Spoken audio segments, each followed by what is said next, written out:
How to set up biometric lock for Binance app. Hello guys, this is Atticus and welcome back to another tutorial video. In today's video, I will teach you how you can set up biometric lock for Binance app. So without any further ado, let's jump right into it. First step, locate your Binance app and then open it up. After you open up your Binance app, just log into your account.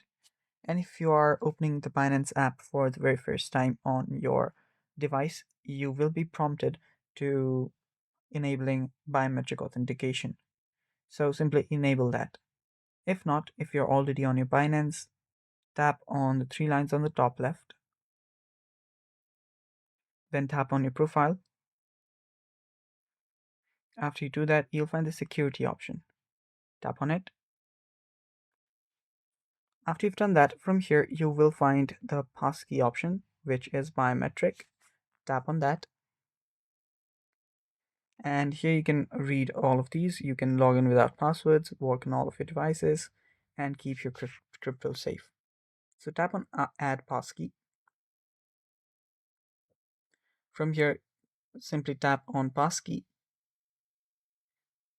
And now it will prompt you to enabling your Binance. You can tap on, it will prompt you to this page where you can create Passkey to sign into Binance. You can use your fingerprint right here. And after you use your fingerprint, you'll have enabled or created the passkey using your biometric. And doing that, you're basically good to go. And that's all for today's video. There you can see you've just turned on passkey biometric for your Binance app. And that's all for today's video. Thanks for watching. Stay tuned for more upcoming videos and bye bye. Take care.